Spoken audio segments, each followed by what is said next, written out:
Buenas noches con todos, señores, señoritas. Bienvenidos a esta nueva sesión y también para continuar con lo que estábamos conversando el día de ayer sobre los enfoques de calidad en este pequeño gran tema de la calidad de software. Déjenme poner esto así, ver para acá.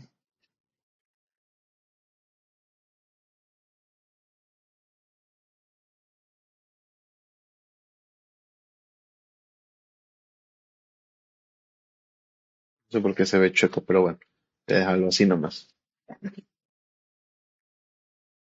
Pues bien, eh, sin alargar mucho el asunto, porque esto ya lo habíamos visto o lo estamos viendo desde el día de ayer, haciendo una retroalimentación, déjenme compartir mi pantalla.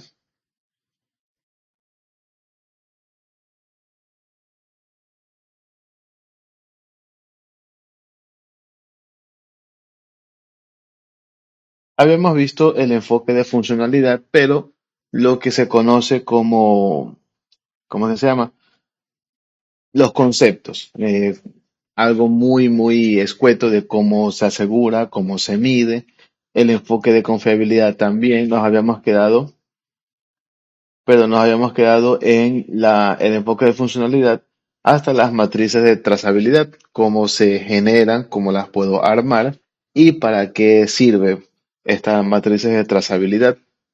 Y lo que último que habíamos comentado era que las matrices de trazabilidad generalmente se arman con las cabeceras de auditoría que se le llama, que sirve para que desde nuestro punto de vista de calidad se pueda hacer una recopilación de todos los cambios que se hayan realizado en ese momento o al menos en esa parte del código. Por otro lado, tenemos el enfoque de confiabilidad, reliability. La confiabilidad responde a la pregunta, ¿qué tan bien mantiene el software su nivel de rendimiento bajo condiciones normales y durante un tiempo determinado? En otras palabras, su aplicación, ¿qué tanto puede soportar? Sí, aplicación, vamos a llamarle mejor. ¿Qué tanto tiempo puede soportar en ejecución antes de que se caiga? Así de sencillo. Esa es la pregunta que le dice. También puede entrar aquí lo que es la parte de las pruebas de estrés, a pesar de que eso se lo hace en otro grado, pero es, es viable decir que una prueba de estrés es qué tan rápido o qué tan tolerante es la aplicación a un trabajo pesado, continuo en el tiempo, sin que exista algún problema de, por ejemplo, lo más común que es la falta de memoria. Dice que un software confiable es predecible, tolera fallos y se recupera rápido de ellos. ¿Qué programa nosotros hemos utilizado que mm, cumpla esas condiciones? Cualquiera que usted haya utilizado. O mejor dicho, no qué programa ha utilizado, sino usted cree que la industria de los juegos en línea o de los juegos de PlayStation o de cualquier otra plataforma tiene o tiene este enfoque o se le puede aplicar este enfoque o por último, cuenta o cumple en su predicción la tolerancia a fallos y la recuperación rápido de los fallos. ¿Qué usted piensa? Buenas noches, Magister. Buenas noches. Considero que sí cumple los videojuegos parámetros porque antes de ser lanzados a la aplicación, al juego, son testeados y corrigen las fallas o las situaciones de la calidad del servicio. Ok, muy bien. Entonces, eso es una muy buena apreciación de la industria de los videojuegos. Hablando de los videojuegos, no sé si ustedes conocen el caso de Atari, bueno, eso pasó hace casi 40 años atrás, un poco más, pero ustedes conocen o han escuchado el caso de Atari. Ha habido algunas, incluso ha habido algunas creepypastas acerca de esto, historias, videos en YouTube a lo largo de los años de lo que existe YouTube sobre este caso. Incluso es llamado como una pequeña leyenda urbana, pero que hace algunos años atrás se dio a la luz de que sí existió esa leyenda urbana y dejó de ser un mito, una leyenda, sino que se convirtió ya en algo histórico. Yo La no he verdad, escuchado esa historia.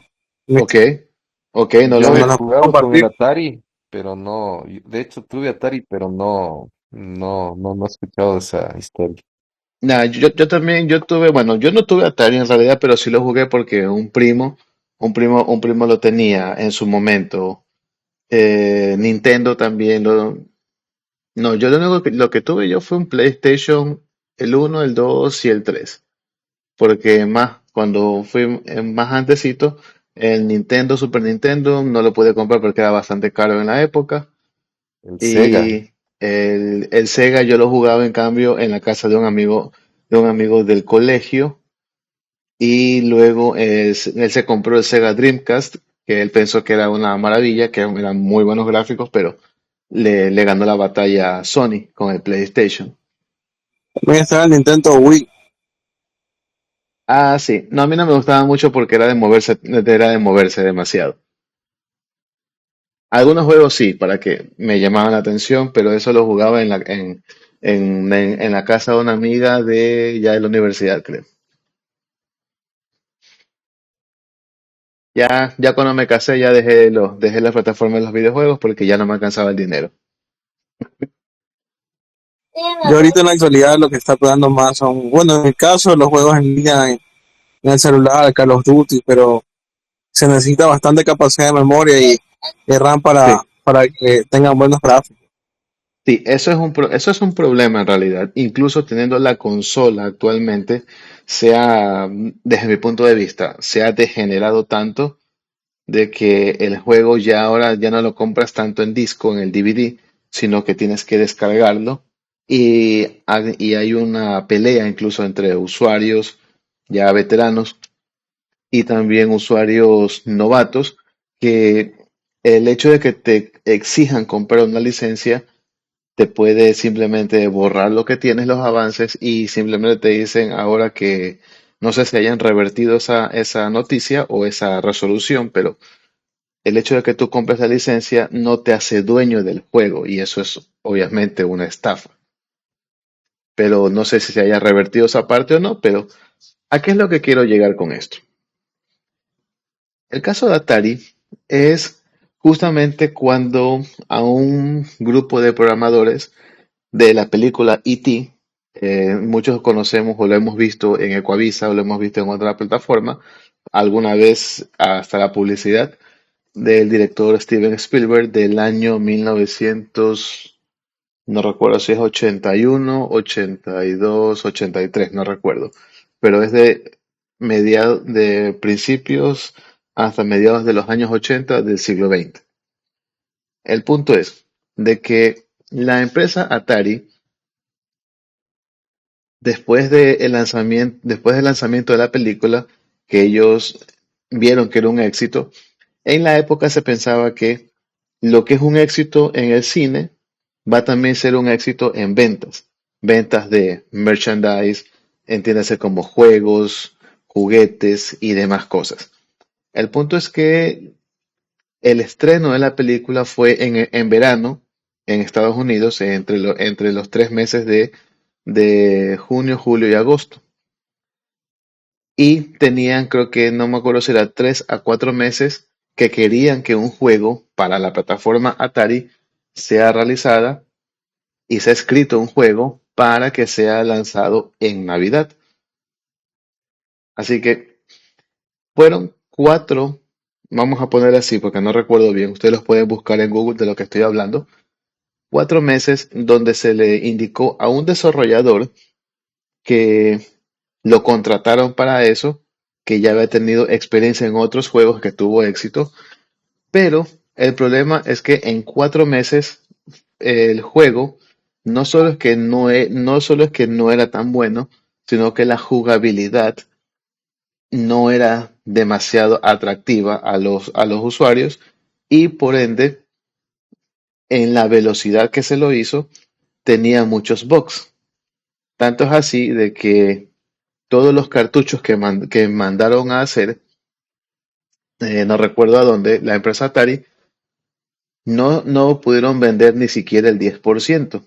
Y eso fue un golpe muy fuerte para la empresa porque había invertido bastante dinero y lo que supuso que, o no supuso, sino que en conclusión, la empresa no se pudo recuperar de ese daño, no solo en la reputación, sino en el daño económico.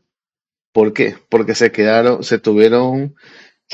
al final de Navidad, se quedaron con unos cartuchos, vamos a por ponerle un número, se quedaron con más de 2 millones de cartuchos sin ventas.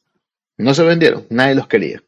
Y las personas que lo habían comprado los estaban devolviendo. ¿Por qué? Porque tenía muchos problemas y no era jugable. ¿Y por qué los devolvían y les devolvían su dinero?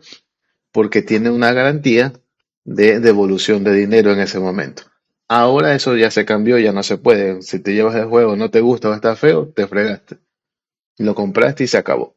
Pero en esa época sí se podía devolver el dinero porque era un artículo que tú estabas comprando y no te gustó o no cumplió tus expectativas como consumidor. La leyenda iba en que todos esos cartuchos decía que la empresa los los había cogido a nivel nacional y había mandado camiones al desierto y los había enterrado. Pero era hasta el 2005, 2015, no recuerdo bien el año, pero fue en esta era reciente, donde estaban haciendo unos trabajos justamente por el desierto no recuerdo qué estaban haciendo, pero estaban en en un proyecto y efectivamente encontraron dónde estaban enterrados todos esos cartuchos.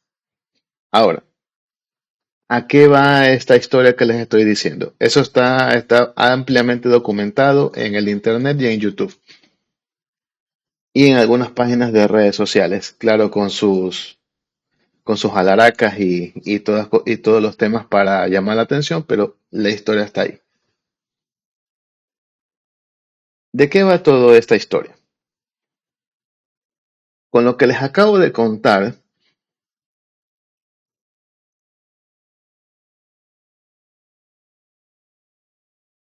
eso que está subrayado, qué cree que fue el problema? De lo que está subrayado. El equipo o el desarrollador del juego, sabiendo que la industria de los videojuegos es una industria muy fuerte y que un daño, un daño en un juego o en no solo impacta en la reputación, sino en la confiabilidad del producto. Esta historia que les conté, ¿dónde cree que se encasilla el error? A pesar de que sabemos que tiene muchas aristas el problema, en primer lugar, de empezar por el tiempo de desarrollo, era muy poco. Pero ¿cuál cree que, o no son todos los de aquí, sino que en las características, en la madurez, la disponibilidad, la tolerancia a fallos y la capacidad de recuperación? Ese juego que tenía errores, tenía bugs, la jugabilidad dicen los documentos, yo nunca lo jugué, dicen los documentos o la historia que era altamente precario y los gráficos eran horribles a pesar de que se habían hecho títulos muy atractivos para la época y la plataforma y la tecnología que existía en la época. ¿Qué problemas usted le puede encasillar si hablamos desde el enfoque de confiabilidad de ese producto que se lanzó al mercado? Intolerancia a fallos, sería. Una tolerancia a fallos era ¿Qué cree usted que era paupérrima, verdad? Sí, O- exactamente. ok, ¿por qué? ¿Por qué la tolerancia a fallos? Justamente ese es una de los pilares de esto, del problema de ese juego. Porque cuando ocurre un error, dice de hardware, de red o de software, en este caso el error fue de software, porque tiene que ver intrínsecamente con la programación. Dice que el sistema no se destruye por completo, es capaz de mantener un nivel operativo mínimo en lugar de congelarse o cerrarse. Lo que pasaba con este juego es que no toleraba fallos. Uno de los errores que fue documentado por algunos usuarios que sí jugaron ese y lo compraron y lo jugaron, indicaban de que cuando el muñequito de E.T. caía en un agujero, no era posible sacarlo de ese agujero. Desde el punto de vista de usuario, es un pequeño juego de que se cae en un lugar y ya no lo puedo sacar. Pero desde el punto de vista, usted como desarrollador, ¿qué pudo haber sido el problema? ¿Qué cree usted que es el problema? De que una instrucción cae en digamos, en un bucle y ya no puedo salir de ese bucle. ¿Cuál cree usted que es el problema?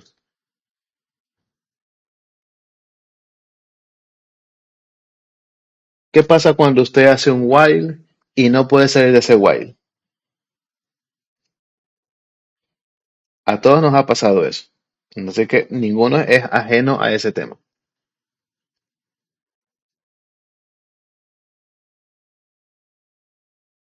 ¿Qué le pasaba a su código cuando usted ejecutaba un while y no era posible salir del while? Se crea un bucle. Claro, se creaba un bucle, pero qué sucedía con su máquina?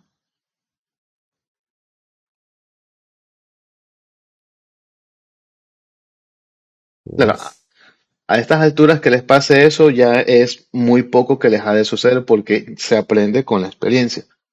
Pero ¿qué pasaba cuando se quedaba en un ciclo? Se ciclaba. Uno decía, es que está ciclado el programa. ¿Qué es lo que uno hacía con el PyCharm?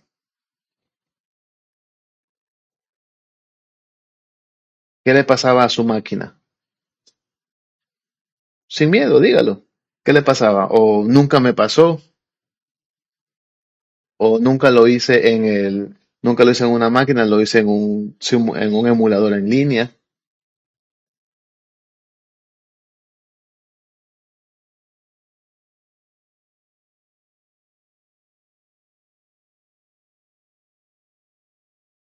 Justamente eso de cuando entro en un bucle, mi código entra en un bucle, o sea, por un while, por un for, o por el simple hecho de ejecutar un programa, es justamente un error en la codificación, que eso lo tenemos muy claro. Pero también desde el punto de vista de la calidad de este enfoque de confiabilidad, nuestro código no tolera fallos. Ahora, ¿qué es lo que uno le ingresa al código de Python para que sea un poco tolerante a los fallos? Incluso usted lo escribe en la IA y le sale esa sentencia o ese pequeño código de bloque.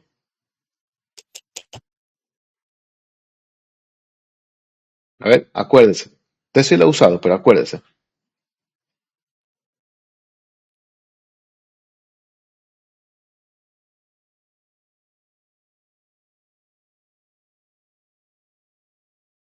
se utilizaba excepciones.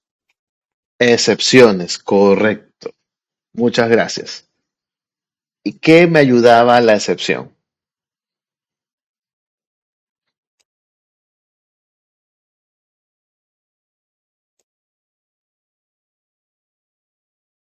La excepción. Ujú. ¿Y qué usaba antes de la excepción? ¿Se acuerda que usaba el try?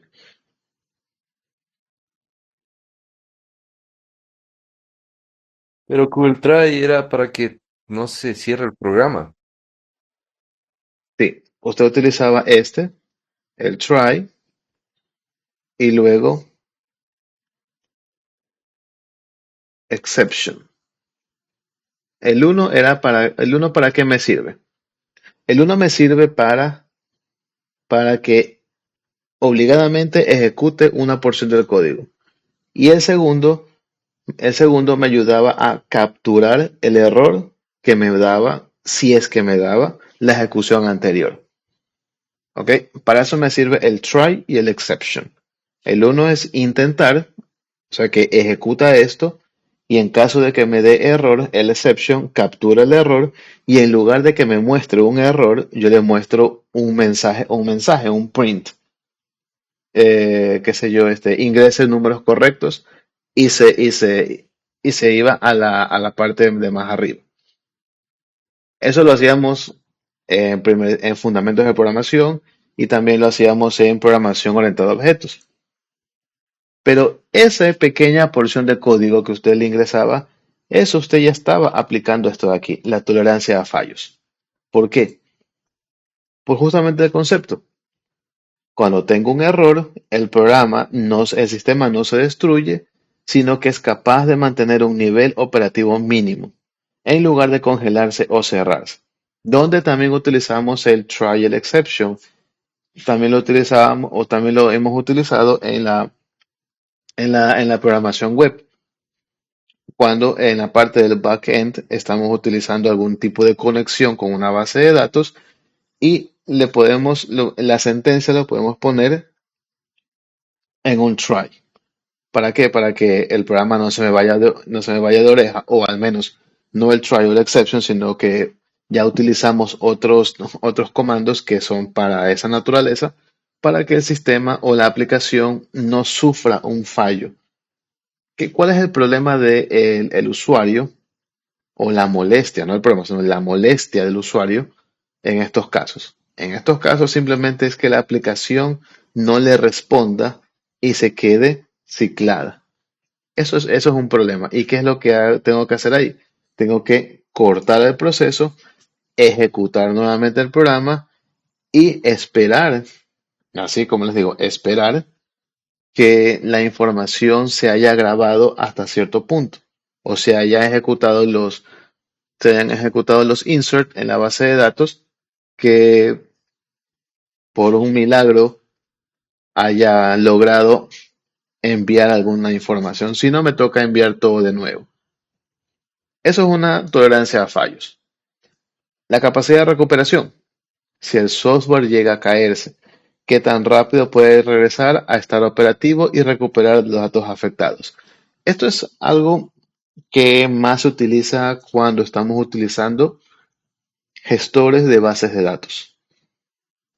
¿Qué pasa cuando una base de datos se cae? ¿Qué pasa cuando su base de datos usted ha tenido que cortar el proceso sin, sin guardar algún tipo de información? ¿Alguien lo ha hecho? ¿Alguien le ha pasado? ¿En qué base de datos le ha sucedido? ¿Con qué gestor de base de datos le ha sucedido?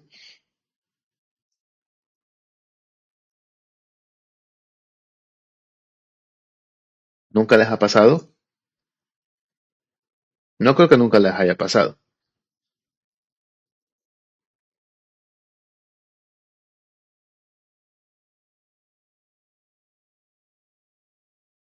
Bueno, a usted no le ha pasado, pero a mí sí me ha pasado. Y me pasó eso hace ya 26, sí, ya poco más de 10 años, en una base de datos Oracle en Aduana del Ecuador. Sucedió que la instancia de la base de datos tuvo un problema de memoria. ¿Por qué tuvo un problema de memoria? Porque los señores los de bases de datos, los encargados, los administradores, no le habían realizado, no le habían generado lo que se conoce como table spaces. Le voy a escribir aquí para que usted lo busque. Table space. ¿Qué es lo que hace el table space haciendo un paréntesis? El table space lo único que me genera es un espacio en el almacenamiento para que la información se vaya guardando. Cuando llega a un cierto límite, yo lo que hago es crear otra instancia otra, qué sé yo, otro table space y la información actual lo que hago es moverla a un almacenamiento llamado histórico. Ya. ¿Qué es lo que había pasado?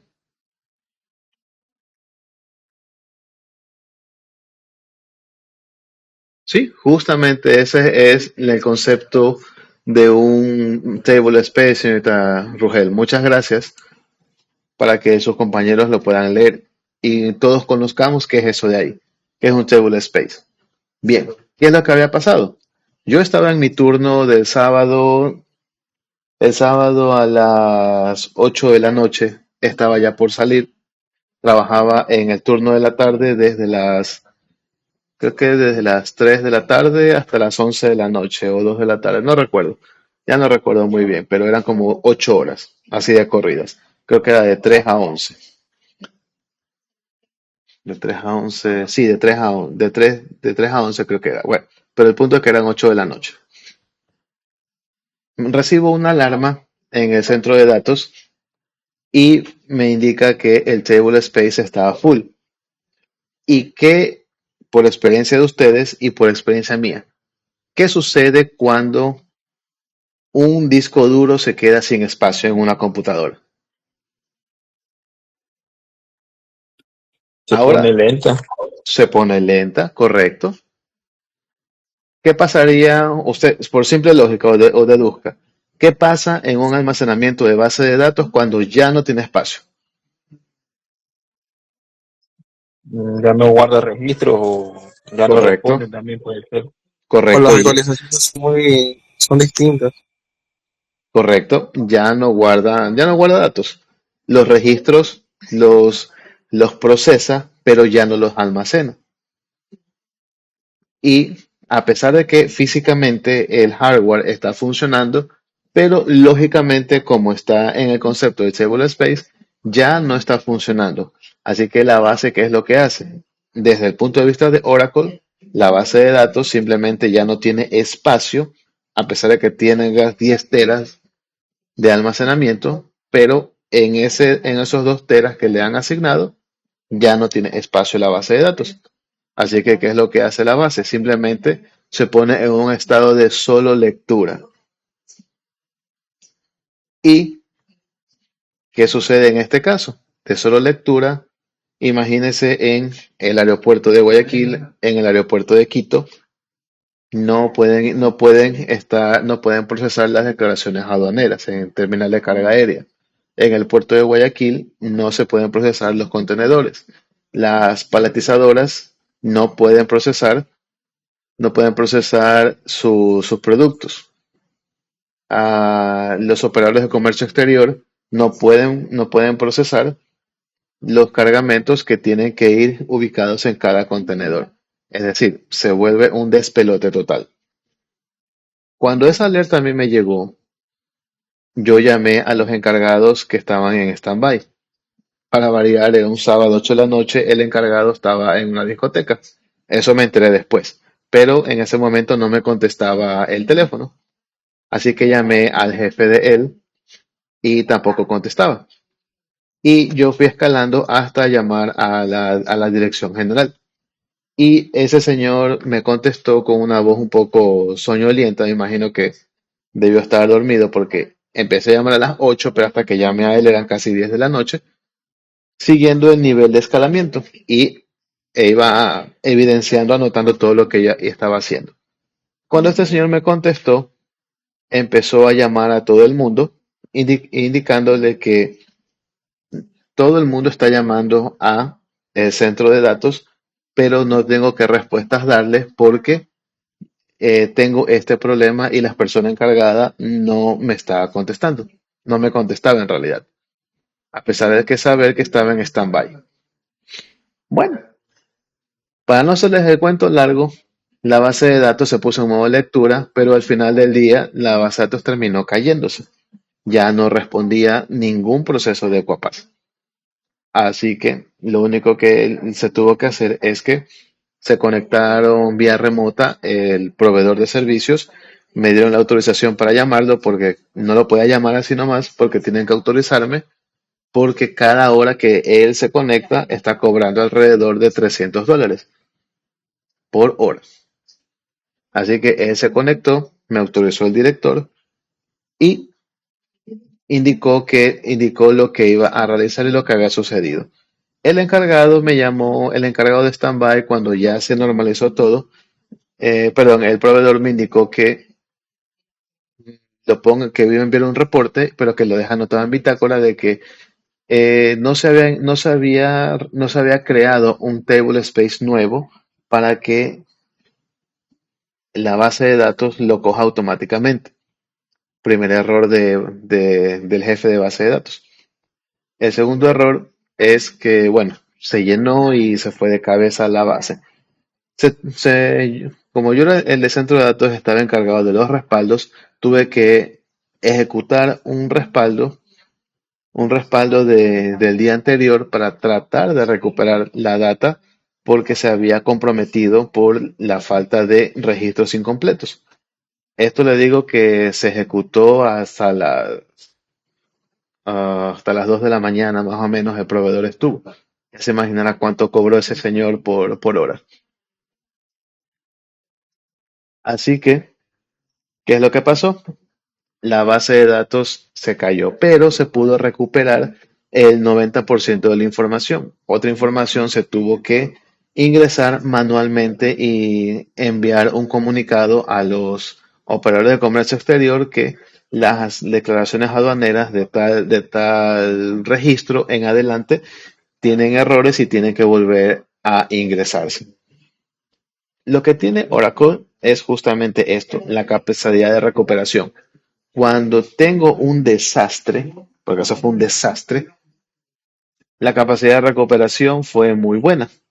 ¿Por qué? Porque la empresa Oracle a sus bases de datos son justamente robustas y son caras las licencias justamente por ese motivo, porque son robustas y tienen una capacidad de recuperación altamente confiable.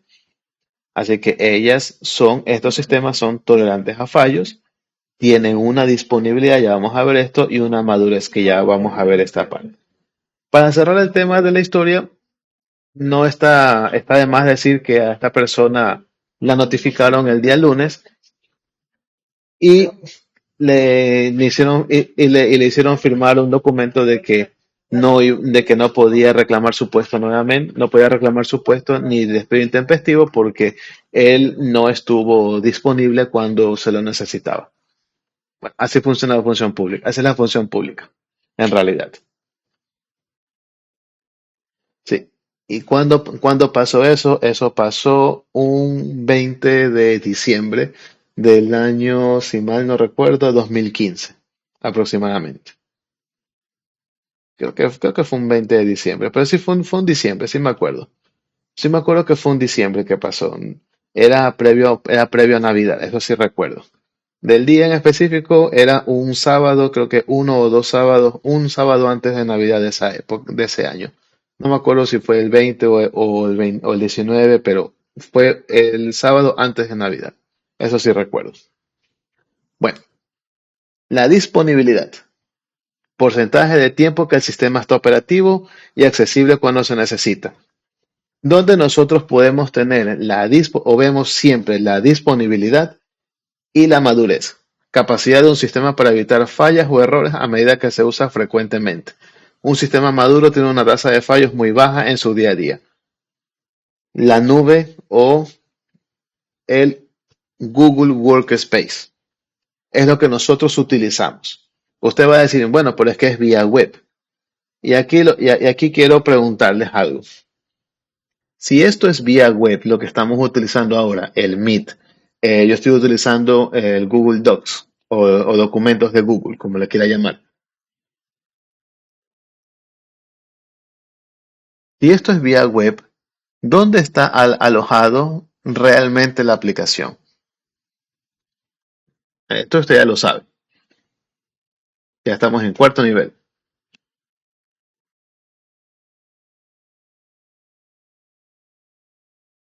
en Google Doc. O sea, ¿dónde se encuentra almacenado? Bueno, almacenado, me refiero a almacenar las aplicaciones en general, todo el workspace de Google. En un servidor, en la nube. En En, un... sí, Exacto. correcto. Exacto. Esa es la respuesta más simple y es la respuesta correcta en realidad, más acertada, más cercana a la realidad, mejor dicho. Está en los servidores en la nube de Google. Ahora, con todo el conocimiento que usted ya tiene, ¿por qué el documento, o perdón, no el documento, el Classroom, yo lo puedo ver tan igual en un navegador o en el teléfono? Y lo que hago en uno se me replica en el otro. Es decir, los cambios o la tarea que yo subo desde el Classroom en mi teléfono se me va a ver reflejado en mi página, en cuando lo accedo en una página web, en una computadora. ¿Por qué cree que eso sucede? ¿O por qué cree que eso es posible?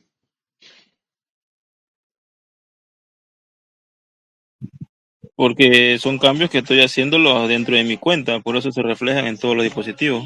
Ya, lo hace en su cuenta, es correcto, pero ¿por qué se refleja en todos sus dispositivos? ¿Por qué? Porque hay una sincronización. Hay una sincronización, ok, pero el teléfono, la página web, en una tablet, Porque se sincroniza todo en la nube. Están correcto. todos en el mismo servidor. Sí, vamos por ahí, justamente vamos, eso es que están todos en el mismo servidor. Ahora, ¿con qué voy con esto? La disponibilidad. No solo habla la disponibilidad, hablando de algo web, del Google Workspace en este caso específico, la disponibilidad no solo es el tiempo que el sistema operativo está corriendo. Y la madurez no solo es la capacidad que tiene un sistema para evitar fallos o errores, sino que en esta parte que es todo web, o se dice que es una tecnología web que está sincronizado, es correctísimo lo que han comentado ustedes, pero siempre acuérdese de algo. La aplicación real, la codificación para acceder a esa aplicación se encuentra alojado en el servidor de Google. ¿A través de quién usted está accediendo? Tiene primeramente que ingresar a su cuenta, es correcto. Pero acuérdese, la página web y el teléfono, hablando de los dos, solo son un medio de visualización y un medio de utilización de los recursos. Por eso, cuando usted lo abre en su navegador o lo abre en su teléfono, simplemente está cambiando el medio de acceso, pero no está realmente accediendo a la aplicación. Dicho de otra forma, es como que usted tenga una aplicación, perdón, tenga un juego en Android y usted lo esté ejecutando en su computadora a través del BlueStacks, que es un emulador de Android. Eso es algo que parece evidente, pero no siempre le damos cabeza a esa parte. ¿Y de qué habla esto de aquí? Es el acceso y la disponibilidad. ¿Cuál es la diferencia? Y esto sí les voy a ser sincero, que en nuestro medio, en el medio bancario, a ser específico, ¿cuál es la diferencia de hacer una transferencia en su computadora en el Banco del Pichincha Pacífico o cualquiera que usted use? ¿Cuál es la diferencia entre hacer una transferencia en su computadora, en un navegador, que hacer una transferencia a través de el teléfono?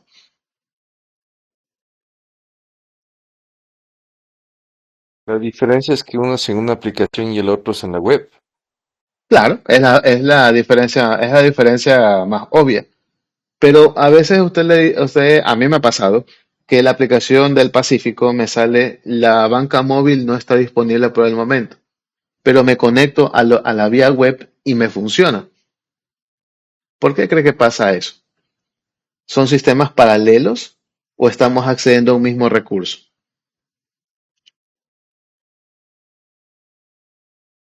Son sistemas paralelos. Correcto. Yo no conozco internamente cómo está diseñado, pero me puedo dar cuenta de que me funciona solo en los lunes, eso pasa los lunes en la mañana. Me funciona solo en el navegador, pero cuando quiero ingresar desde mi teléfono a veces no me funciona. Eso es porque justamente como usted lo comenta, son sistemas paralelos. Y ahí es donde ya no tengo una disponibilidad del sistema. No tengo una total disponibilidad. La disponibilidad de los sistemas se mide en algo que se llama tier. Claro está que le van a decir que usted va a encontrar que los tier es para los centros de datos, pero también usted lo puede llevar a un símil de la disponibilidad de los sistemas. ¿Por qué? Porque al final del día un data center o un centro de datos es un sistema. Señor Simaña. Magister, disculpe que le moleste y le corte la clase. Lo que pasa es que voy a ingresar a trabajar y donde trabajo no me permiten el ingreso de dispositivos. Entonces no sé si por favor podría considerar la presencia de la clase. Ah, por la asistencia. Ya no se preocupe, señor Simaña, yo le pongo la asistencia. Gracias por Muy avisarme en sencillo, realidad. Magister. Gracias, Magister. Una buena noche. Igualmente, buena noche.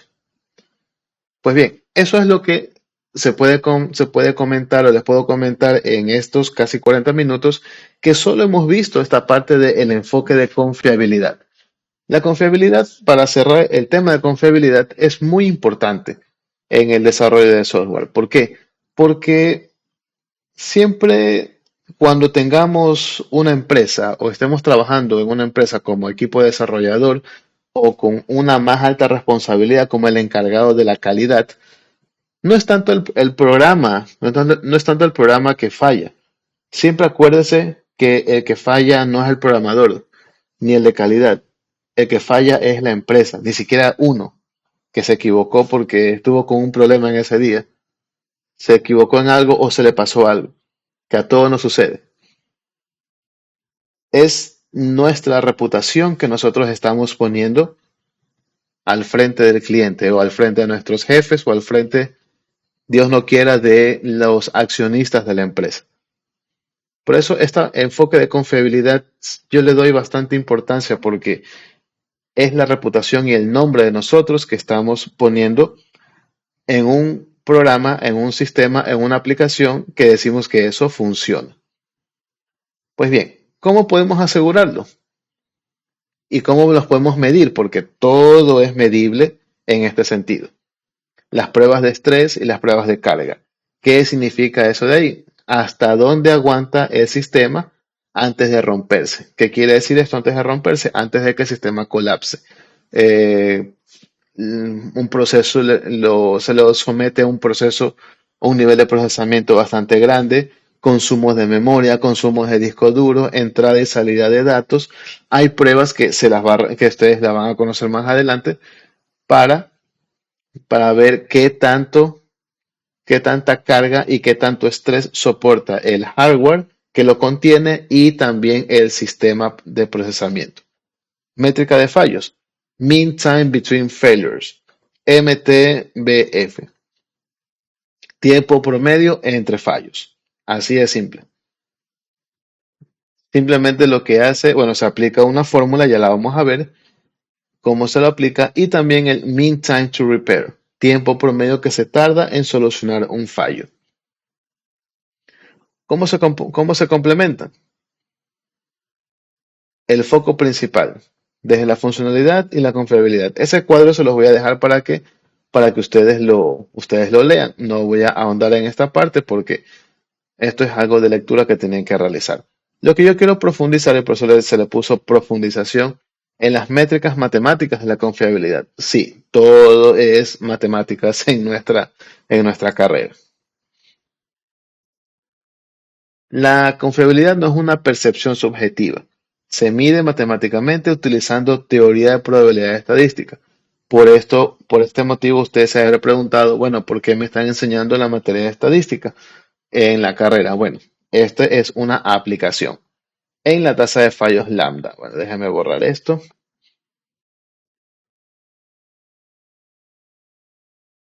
Y dice que representa un número de fallos esperados por unidad de tiempo.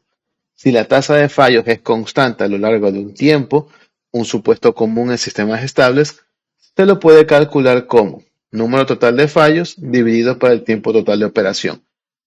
La tasa de fallos, conocido como lambda, es una, digamos, ¿cómo se diría? Es un número. Sí, eso es no me salía la palabra. Es un número adimensional. Antes de seguir, ¿qué usted entiende por adimensional?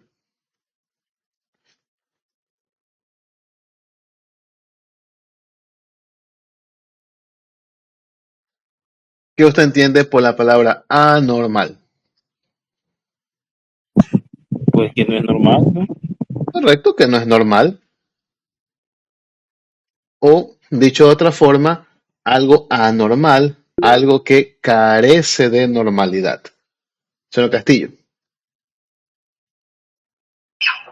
Licenciado, muy buenas noches. Buenas noches. Dígame. Dice número totales de fallos, o sea, mientras el programa vaya corriendo, se le va contabilizando cada fallo Correcto, para mejoras. Y correcto. el tiempo total de operación. Es porque en mi trabajo tenemos una máquina,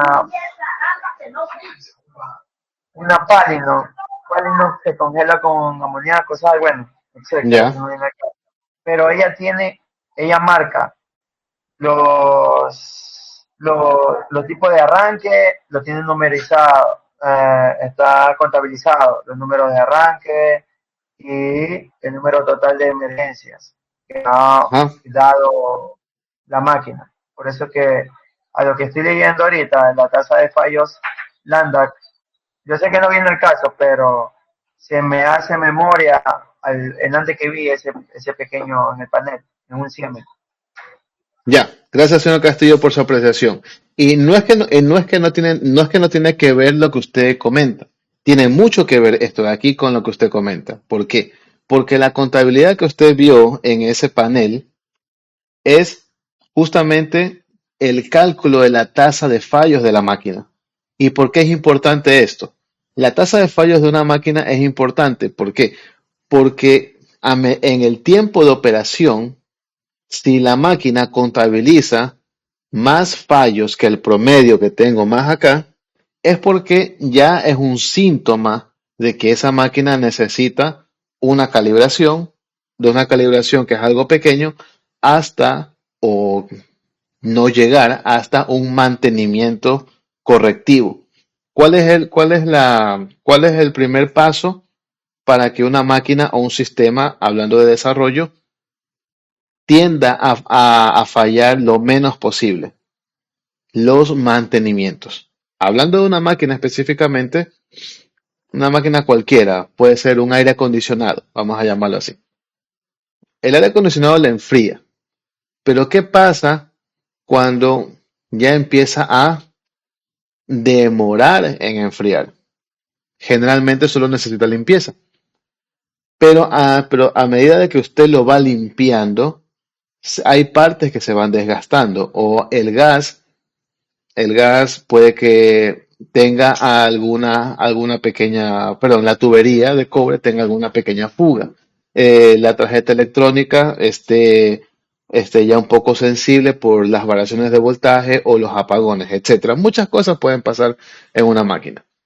Hablando del tablero de Siemens, el número total de fallos le va a dar a la persona que lo está leyendo una orientación de que si esa máquina necesita una pequeña calibración, un mantenimiento preventivo o ya de plano necesita ya un mantenimiento correctivo. Por eso es importante esta parte de la tasa de fallos y lo que usted ha visto, señor Castillo, en este tablero, pues es una aplicación de esto que estamos viendo acá. Se hace una operación matemática en donde simplemente tengo que contabilizar el número de fallos y si el lambda me va aumentando, quiere decir que ya tengo un problema ahí. Si el lambda se me mantiene estable, En el tiempo quiere decir que todo está bonito, no pasa nada todavía.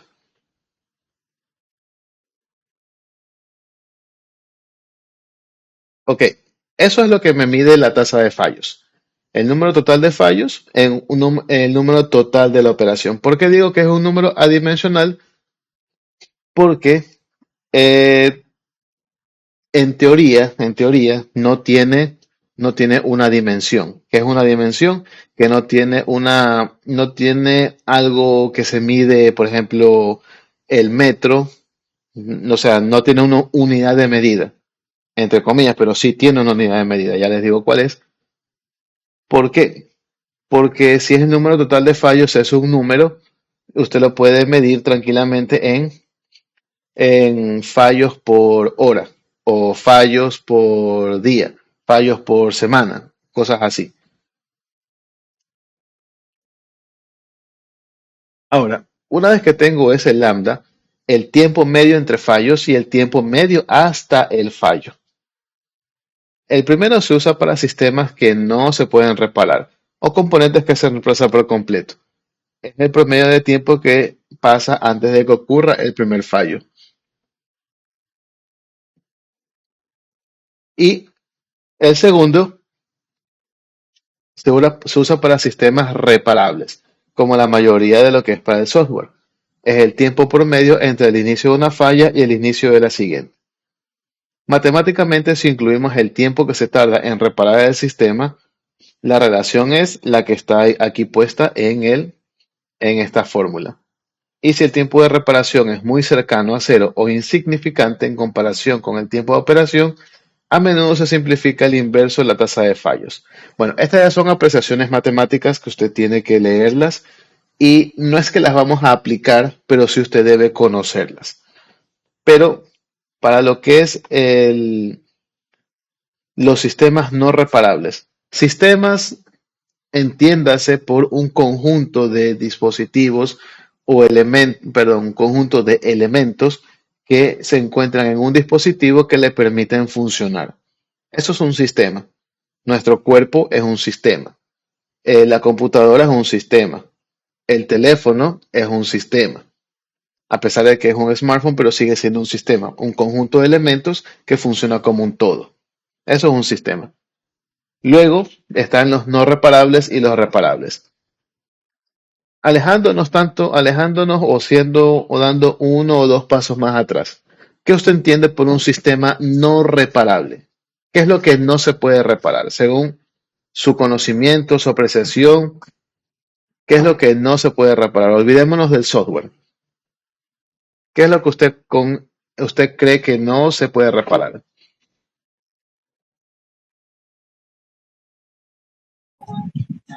Pues algo que ya está completamente roto, quemado, sobreexplotado, algo así. Sí, algo que está netamente dañado y necesita reemplazo.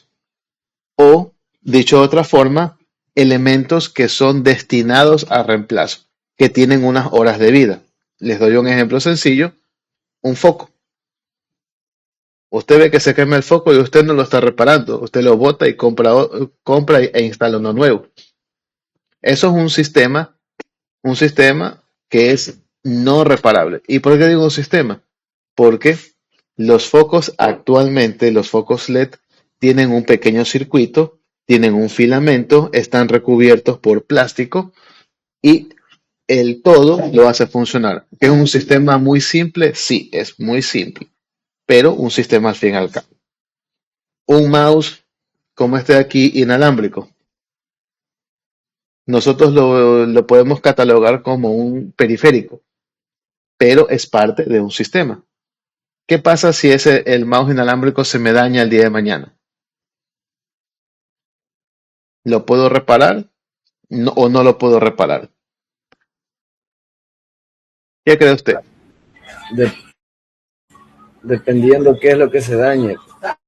Ya, ahí estamos bien, ahí estamos entrando a otro paradigma.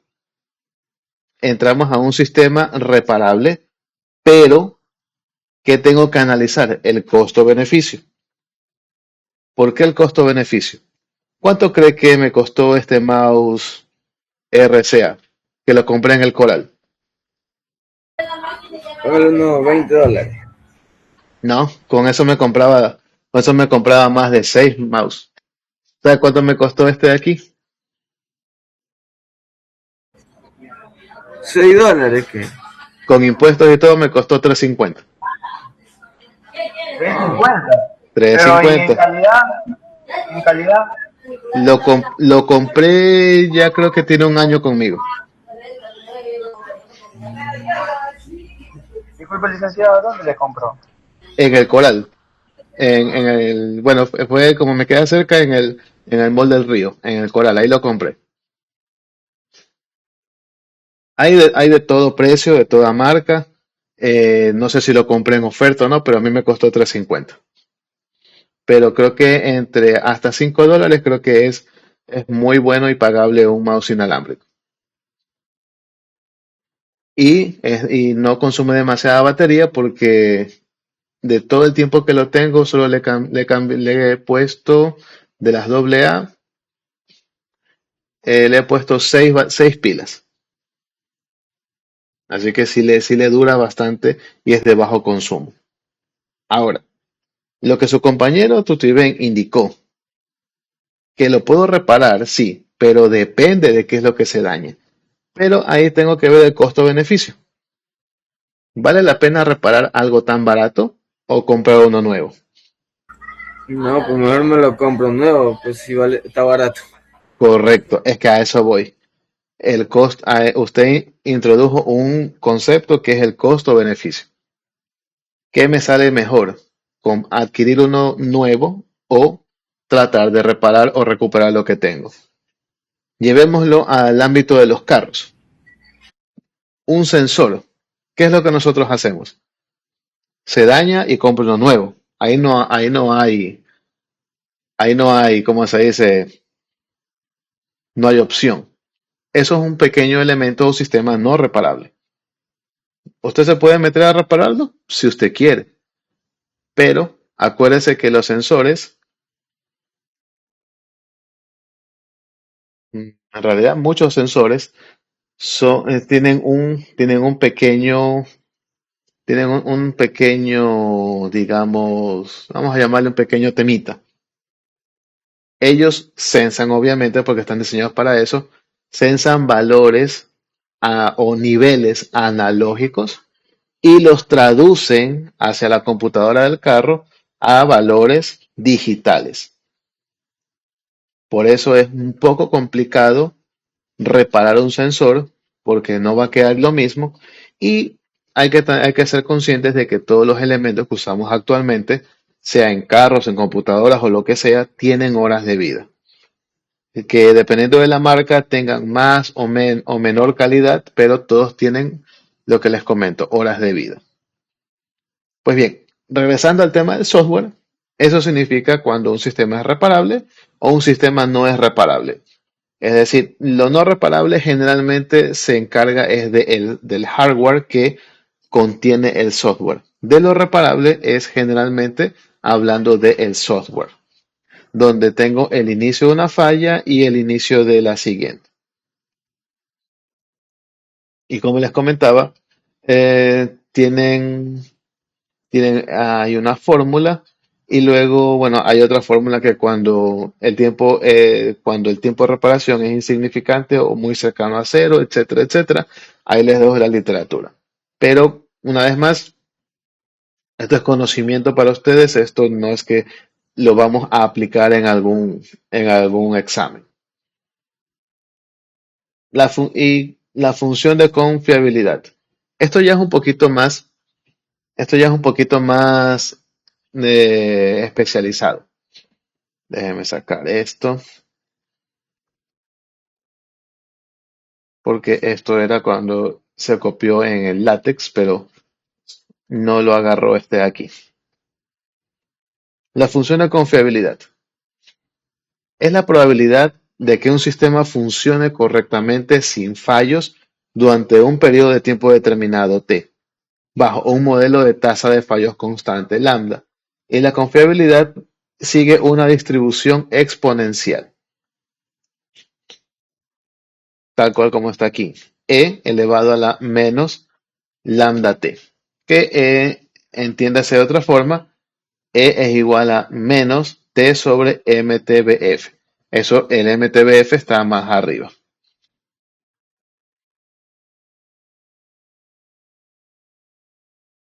Dame un segundo, por favor.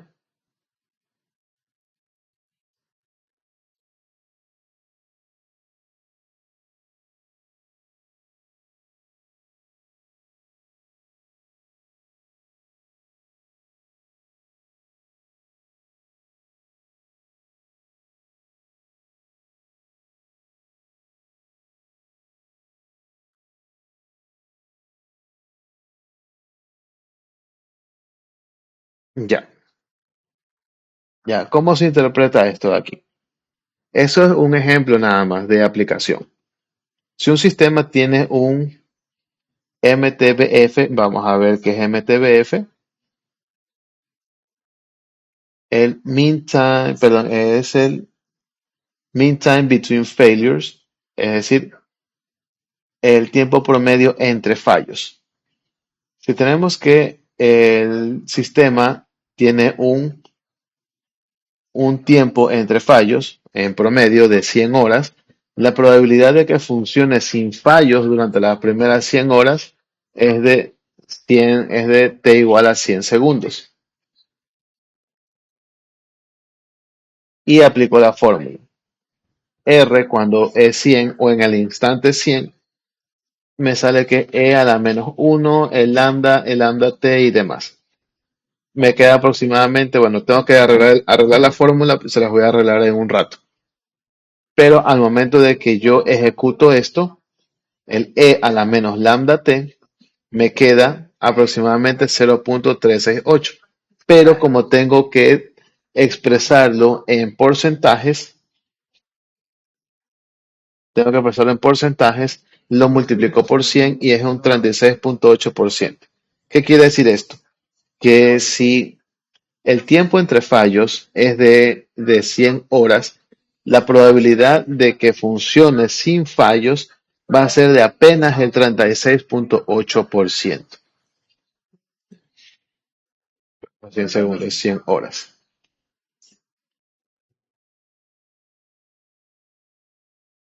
¿Ok? Eso es una aplicación nada más de la fórmula. Si usted necesita algo más especializado, usted busque la distribución exponencial, en los cuales le va a tener bastante literatura. Lo puede usar, lo puede consultar la IA incluso. Puede hacer los gráficos, puede hacer las fórmulas, ver de dónde viene y por qué se utiliza una distribución exponencial de probabilidad. ¿Por qué? Porque es un modelo de probabilidad continuo que se utiliza para describir el tiempo que transcurre entre la ocurrencia de dos eventos sucesivos o la duración del tiempo hasta que ocurre un evento específico. Y esta es la razón por la cual el concepto de distribución exponencial es el por qué se utiliza esa fórmula de probabilidad en la métrica en la métrica de evaluación entre fallos, en la función de confiabilidad. ¿Ok? Les recomiendo a que busquen la distribución exponencial, la lean y la trasladen a esta parte de acá para que se comprenda esta fórmula que está escrita. Y con esto es una de las partes que vamos a terminar, la disponibilidad, availability. Es la probabilidad de que el software esté operativo y listo para usarse en un momento dado. Relaciona el tiempo que el sistema produce valor frente al tiempo que está caído por mantenimiento o fallos. Y se expresa en porcentajes y se busca la famosa métrica de los 9. ¿Cuál es la famosa métrica de los 9? Lo que usted está viendo en pantalla. 99.999% de disponibilidad. Esta parte de la disponibilidad de estos 9 es una aproximación en realidad bastante ideal. ¿Por qué? porque está muy cercano al 100, pero jamás puede ser 100. ¿Por qué? Porque siempre va a haber alguna falencia o tengo que tener presente algún tipo de fallo. Y esa es la disponibilidad, donde usted puede relacionar el tiempo que el sistema produce valor frente al tiempo que está caído por mantenimientos o fallos. A ver, desde aquí hasta acá. Algo que nosotros usamos todos los días que tenemos clases, o algo que usted usa todos los días cuando tiene que hacer tareas. Nuevamente, los servicios de la nube. Cuando usted no esté solo como usuario, sino que cuando esté ya administrando recursos en la nube, entiéndase nube por desde un simple VPS hasta recursos en la nube ya comercial como Amazon o como Microsoft. Si quiere utilizar las nubes de Oracle y demás, es viable, pero vamos viendo las más, incluso las de Google, son las más comerciales. Microsoft, Google y eh, Amazon. Cuando usted alguna vez administre, usted va a, usted va a ver en la tabla de precios que le cobran, dependiendo de la compañía, le van a cobrar o le van a generar una factura, así es como le llaman ellos. Le van a generar una factura por por tiempo de ejecución y por procesamiento. El nivel de procesamiento. También le contabilizan los datos que ingresan y los datos que salen. Ok, todo es facturable. Ahora, el tiempo que el sistema produce valor. Valor no quiere decir que sea algo bueno o sea algo malo. Simplemente es cuando el sistema está funcionando. Funcionando quiere decir que el sistema esté corriendo, esté generando algún tipo de procesamiento. Eso es lo que se conoce como el producir valor de un sistema. Y el tiempo que está caído por mantenimientos o fallos. Cuando un sistema está caído, no está produciendo nada. Cuando está apagado forzosamente por un mantenimiento, tampoco está generando nada. Pero, ¿de qué se vale las nubes comerciales? De que a usted le van a cobrar por tiempo de que su servidor está encendido y también por procesamiento. Quiere decir que el simple hecho de que usted tenga encendido y no está haciendo nada ese servidor, a usted le van a cobrar. Le van a cobrar por hora de ejecución. ¿Ok? ¿Y cómo se lo va a calcular? Con esta fórmula que está aquí. Bien, de esta parte, ¿hay alguna pregunta, alguna duda que tengan de todo lo que hemos visto del tema de la confiabilidad y cómo se ejecuta matemáticamente la confiabilidad? No importa, no, mister. Ok, muy bien. Ahora, antes de olvidarme,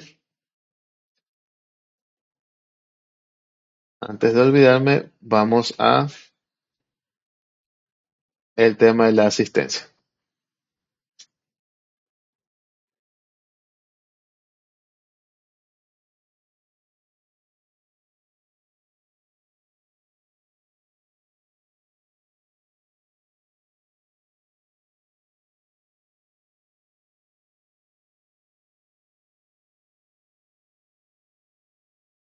Siete, esto.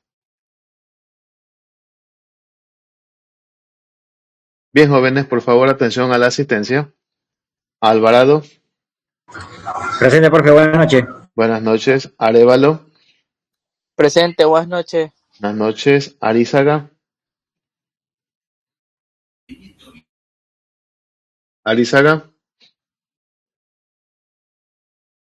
Barros, Buenas noches, presente. buenas noches. Burgos, gracias. Bustamante,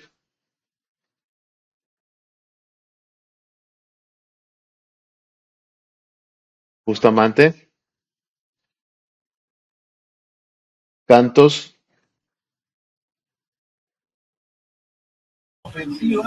Profe, Cantos indicó que llega a las 9:30 y que le va a mandar un correo por el tema de la inasistencia.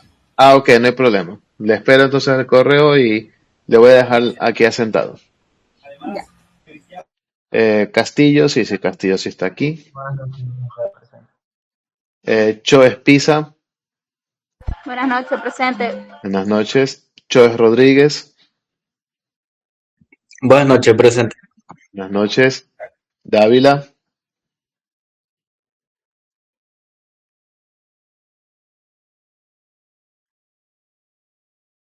Del Peso, Del Peso,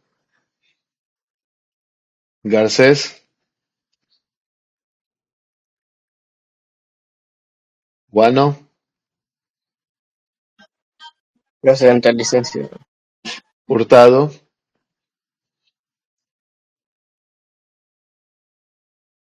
Laborde, Buenas noches, presente. buenas Se noches. saltó Garcés. Garcés, ¿sí está aquí? Garcés, Pedro Aló, Alejandro, aló, aló. ¿Se me ya, escuchó? ahí le escucho, Presente Garcés. ya ahí le escuché, gracias. A ver, Macías Valeriano, Presente, licenciado, buenas noches. buenas noches. Macías Villamar, Buenas noches, presente. noches. Marcillo, Buenas noches, presente. buenas noches.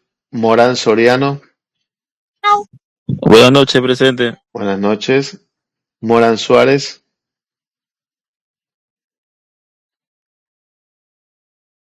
Poveda, Buenas noches, buenas presente. noches. Rugel, si está Rugel, sí está. Presente, Jorge. Esto, señor Simbaña ya me dijo. Soledispa,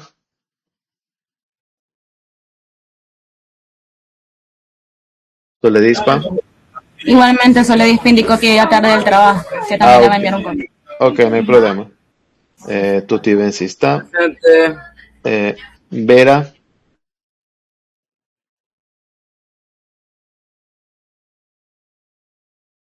Zambrano, Presente, buenas noches. buenas noches. Bien, ¿alguien que esté por aquí que no haya sido nombrado? Profe Clever Suárez. Clever Suárez. Él también va a enviar, Suárez. o sea, todos ellos los que estoy nombrando van a enviar correo por el tema de trabajo, que no les permiten utilizar teléfono en la Ok, jornada laboral. pero no lo tengo aquí registrado a Suárez. Morán Suárez Clever, Morán 21. Suárez. Morán Suárez, ya. Ya, listo. ¿Alguien más? ¿Alguien más que esté por aquí que no haya sido nombrado? No. Ok.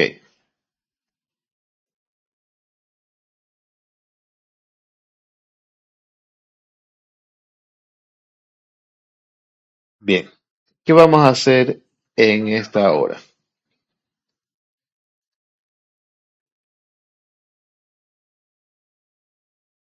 En esta hora vamos a hacer un taller, pero es un taller de investigación.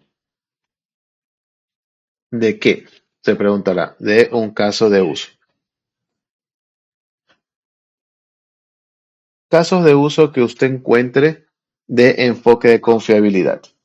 ¿A qué me refiero con que usted encuentre? Voy a compartir esto de acá un momentito.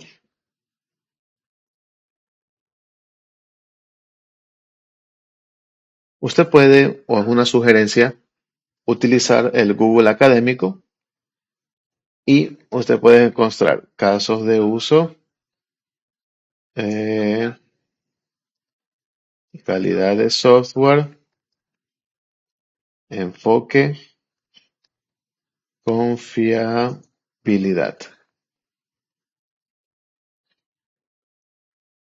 método de aseguramiento de la calidad en una metodología de desarrollo de software en un enfoque práctico. Y usted puede encontrar, perdón, solo páginas en español para que no tenga problemas. Puede encontrarlo desde el 2022 y usted puede buscar bastante información. Incluso lo que estamos viendo ahora está incluido en este de aquí del DevOps. Hallazgos preliminares, bla, bla, bla y demás. ¿Ok? Es una sugerencia.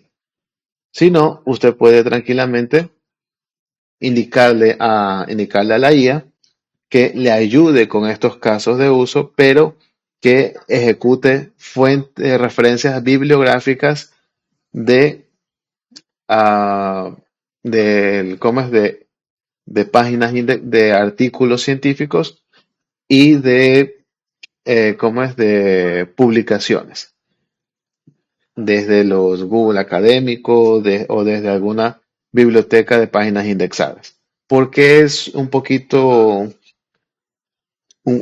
complejo o pesado lo que le estoy diciendo, de lo que está aquí en IO de casos de éxito o artículos académicos.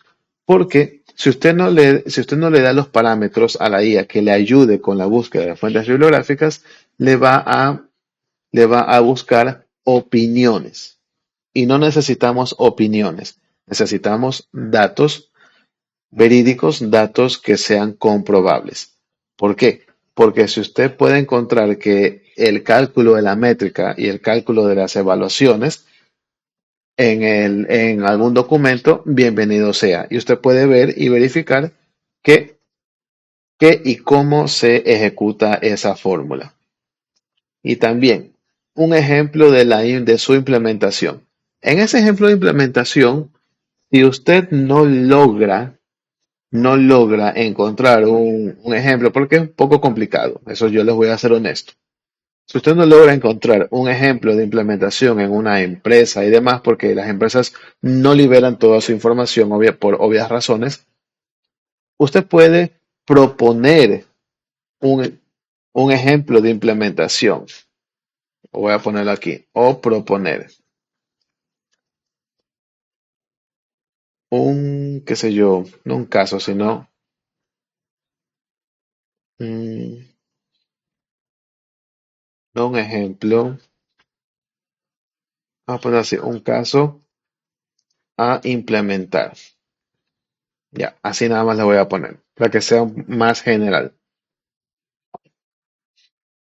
En pocas palabras, el caso de uso, trate de buscarlo en casos de éxitos empresariales y o artículos académicos. ¿Por qué y o? Porque puede ser los dos o puede ser cualquiera de los dos que usted se vaya a decantar. Y también tiene que mostrar un ejemplo de implementación o usted proponer en dónde se lo puede implementar, un caso para implementar. ¿Cuándo lo va a entregar? Está aquí la fecha de entrega. No hay una hora específica, pero sí deseo que trabajen en estos 20 minutos que quedan de la clase. Yo voy a crear esto aquí para que ya esté disponible aquí en la unidad 2. ¿Ok? Bien, jóvenes.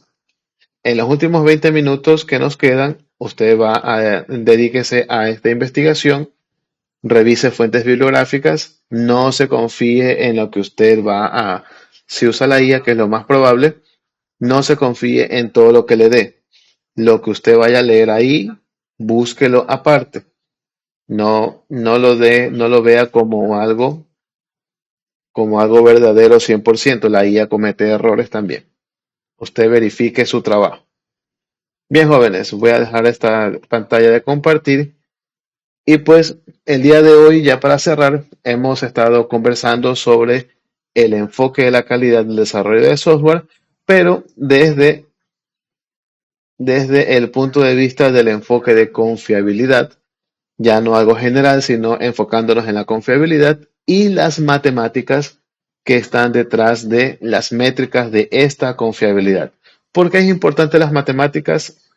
Aplicarlas a esta parte o al menos conocerlas, porque en un reporte en un reporte usted debe mostrar una medición de cómo se ha comportado un sistema y tiene que respaldarlo con números. Bien, jóvenes, sin más que decir, pues nos vamos a quedar hasta esta parte. Tienen ustedes no la tarea, sino el taller para que lo realicen. Y les agradezco su atención y asistencia y nos vemos aquí la siguiente clase, que es la siguiente semana, si mal no recuerdo. Gracias, buenas noches. Buenas noches. Señor igualmente, buenas noches, señor Castillo. Disculpe, licenciado, que le interrumpa. El taller hasta... ¿Cuándo está habilitado?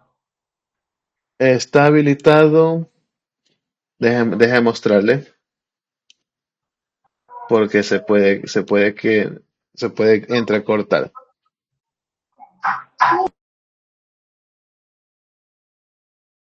Aquí está la fecha de entrega.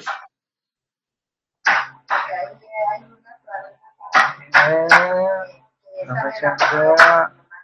para el 23 de junio. Correcto. Sí, pero ya vayan trabajándolo porque sí es un poquito pesado. Eso sí les digo. Estas partes teóricas son un poco pesadas. Bien, jóvenes, más que decir, pues, buenas noches, que pasen una buena noche.